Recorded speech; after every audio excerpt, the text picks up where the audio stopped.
Selamat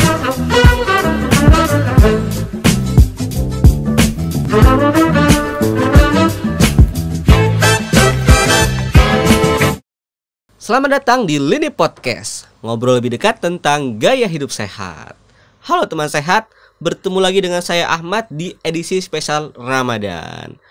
Nah, kalau kemarin kita sudah ngomongin tentang puasa dan imunitas, hari ini kita mau ngomongin apa lagi ya? Sebelum saya kasih tahu nih topik apa hari ini, saya mau tanya dulu nih sama teman sehat. Hayo ngaku, siapa yang perutnya mulai offside? Atau yang kalau udah pakai baju mulai ada tonjolan-tonjolan di perutnya. Nah, ngomongin soal perut, hari ini kita akan bicara tentang perut, yaitu bener nggak sih puasa rampingkan lingkar perut? Bersama seorang narasumber yang sudah tidak asing lagi bagi kita. Beliau adalah Guru Besar Ilmu Gizi IPB University dan Ketua Umum Pergizi Pangan Indonesia. Beliau merupakan Profesor Hardinsyah. Selamat datang Prof, gimana kabarnya? Apa kabar? Sehat Prof. Gimana kabarnya Prof? Alhamdulillah. Gimana puasanya Ahmad? Alhamdulillah sehat Prof. Ya. Lancar Prof ya. Kita sudah sampai di edisi di 20 Prof ya. Sekitar 20-an puasanya Prof ya. Lancar Prof. Mantap. Nah Prof, tadi udah Ahmad sudah sebutkan tentang lingkar perut Prof ya. Perut-perut gitu Prof. Nah, emang apa sih Prof dampak buruk kalau perut kita tuh offset atau ya kalau kita sebutnya buncit gitu Prof? Kayak main bola ya offset Prof. ya. Agak-agak berlebihan gitu Prof. Ya, pertama pertanda bahwa lemak bagian tengah dari tubuh, lemak itu kan ada di bagian tengah, ada pada bagian lain ya. Yang disebut dengan visceral fat. Lemak bagian tengah ini ada dua, ada adipose, ada juga lemak yang di bawah permukaan kulit ya pertama, kemudian ada lemak yang berada menempel bergelantungan di berbagai organ penting kita ya. Apakah itu di jantung, paru, hati, ginjal, lambung, usus. Itu pertanda bahwa risiko untuk mengalami berbagai penyakit karena dia itu meningkatkan inflamasi atau radang.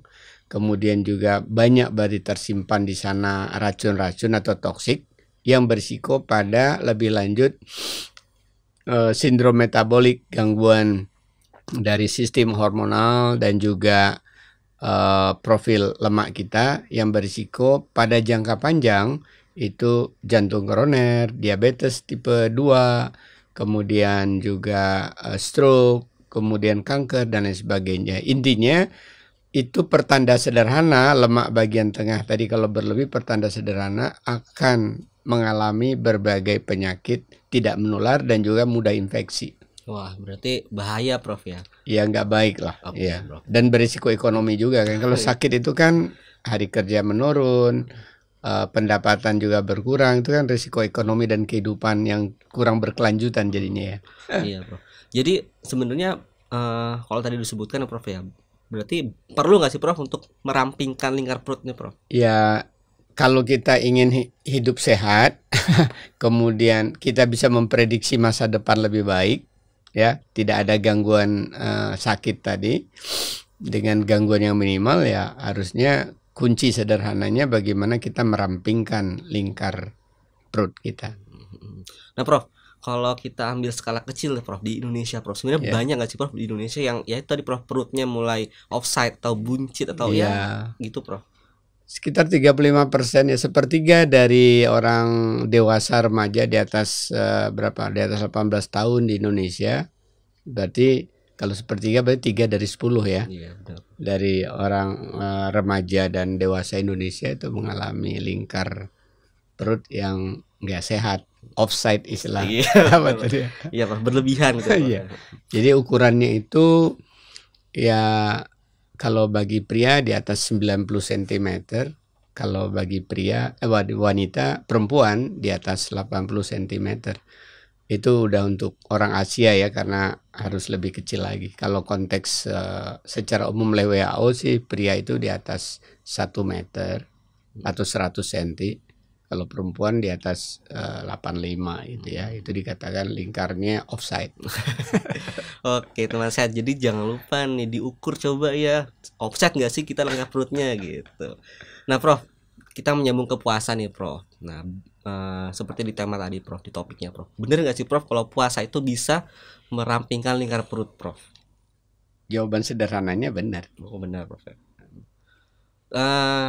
Gimana Prof Mekanismenya Prof? ya. Jadi mekanismenya pertama ketika kita puasa berarti kita mengalami defisit energi selama beberapa jam. Kalau di Indonesia kurang lebih sekarang sekitar 14 jam ya. Tentunya tidak semua jam tadi, ketika pagi hari pasti belum defisit. Kemudian artinya dari glukosa darah kita masih cukup. Biasanya setelah lunch time itu mulai ya, artinya setelah jam 1 siang mulai dari gula darah kita dan dari cadangan di hati kita sudah mulai berkurang. Kemudian timbullah efek-efek lebih lanjut. Pertama apa? Kalau gula darah turun, insulin kita turun. Insulin itu salah satu hormon ya yang mengendalikan gula darah untuk bisa digunakan dan juga disimpan. Kemudian dengan insulin, gula darah turun, insulin turun, kemudian merangsang hormon yang lain yang namanya hormon adiponektin. Tentunya melalui sinyal ya, namanya gen yang memberikan sinyal itu namanya adipok genes ya, gen adipok. Ketika memberi rangsangan supaya adiponektin hormon juga ini yang ada di jaringan adipos kita untuk mulai menggunakan lemak sebagai sumber energi ya. Jadi lemak yang kita cadangkan itu ketika kita kekurangan energi akan digunakan untuk jadi sumber energi. Nah, ketika itu dimulai ya, dengan tentunya ini bukan hanya berlangsung sejam 2 jam ya. Berarti setiap sore berkali-kali ya. Kalau itu terjadi antara jam 4 sampai jam 6, apalagi disertai dengan ada exercise ringan sampai sedang menjelang berbuka, maka itu akan semakin banyak terjadi peningkatan adiponektin yang merangsang terjadinya oksidasi atau pembakaran lemak. Lemak mana yang lebih dahulu? Ternyata lemak bagian tengah ini ya, yang lebih dahulu digunakan ya untuk sebagai sumber energi tadi. Nah, dengan demikian kalau itu dilakukan berkali-kali, berhari-hari, dan puasa Ramadan memang dilakukan beruntun berhari-hari ya. Dan ketika kita berbuka dengan cara yang benar. Cara yang benar itu apa? Hanya sedikit saja ya. Makan satu butir kurma ataupun satu potong buah atau yang membatalkan dan segelas air minum itu udah cukup. Jangan makan malam ketika berbuka. Makan malam nanti lagi aja ya. Kemudian kalau buah yang berserat akan lebih bagus lagi karena lambat meningkatnya gula darah tadi memungkinkan proses pemecahan lemak tadi masih berlangsung. Baik Prof. Wah, berarti prosesnya cukup panjang Prof ya. Tapi memang benar bisa untuk menurunkan atau merampingkan lingkar perut Prof. Iya. Nah Prof, pertanyaan terakhir nih Prof. Sebenarnya apakah puasa itu efektif Prof untuk merampingkan lingkar perut Prof? Atau puasa seperti apa sih Prof yang baik untuk itu? Pertama tentu tergantung jenis puasanya ya. Bahwa kalau hanya puasa sehari saja sudah enggak ya nggak bisa ya.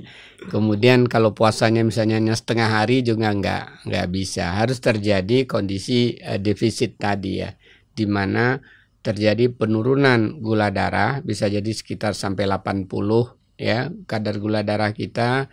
Kemudian disitulah adipok genes tadi memberi sinyal, hey adiponektin, ini kita udah kekurangan, tubuh kita udah kekurangan energi gula di darah.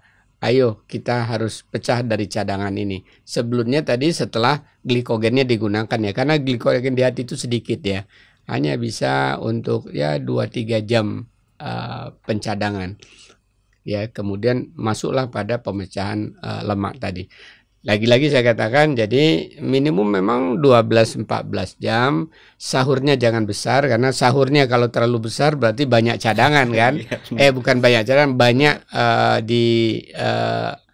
gula darah kita meningkat kan ya. Berarti kalau gula darah meningkat, insulin tidak turun, justru insulin meningkat bekerja, adiponektin diam. Nggak ada sinyal pada adiponektin untuk memerintahkan pemecahan lemak. Kita kan ingin terjadi instruksi kepada lemak kita untuk untuk di metabolisme, dipecah gitu ya, untuk menggunakan sebagai sumber energi. Wah, baik.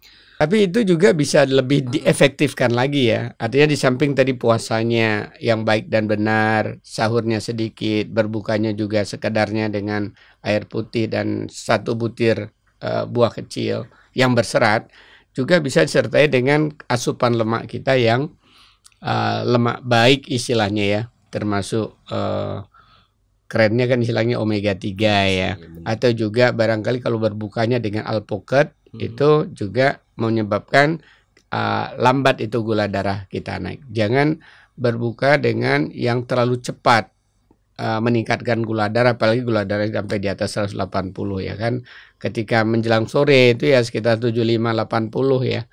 Tapi ketika itu udah disuplai pemecahan lemak, dia kembali lagi sekitar 90-100. Oh, berarti pemilihan makanan juga mempengaruhi Prof ya. Baik Prof Hardin, terima kasih atas bincang-bincang hari ini. Sebelum kita akhiri, boleh Prof kasih sedikit closing statement Prof? Ya, jadi permasalahan lingkar pinggang di Indonesia ini cukup serius ya. 3 dari 10 orang Indonesia mengalami lingkar pinggang yang offside atau berlebihan. Dan kondisi lingkar pinggang yang berlebihan lebih dari 90 cm bagi pria, lebih dari 80 cm bagi wanita remaja dewasa, itu akan meningkatkan berbagai risiko dari berbagai penyakit ya. Entah itu jantung koroner, diabetes meletus, tipe 2 terutama, kemudian juga stroke, kanker, bahkan juga jadi cepat tua gitu kelihatannya kan. Maunya kan awet muda kan ya. Kemudian salah satu caranya di samping cara biasa ada upaya kita berolahraga yang sifatnya aerobik, kemudian juga yang mengatur makanan ya dengan cara membatasi sumber karbohidrat, kemudian juga kurang 200 sampai 500 kilokalori dari kebutuhan biasa kita. Cara yang paling sederhana, nggak perlu kalori counting, nggak perlu ngitung-ngitung kalori, adalah dengan cara berpuasa. Tapi cara berpuasanya tentunya berbuka sekedarnya, ya, disertai dengan minum air putih, kemudian sahur juga sekedarnya, juga disertai dengan ditutup dengan minum air putih. Saya kira makan malam yang dijadikan makan yang besar sebagai meal time-nya.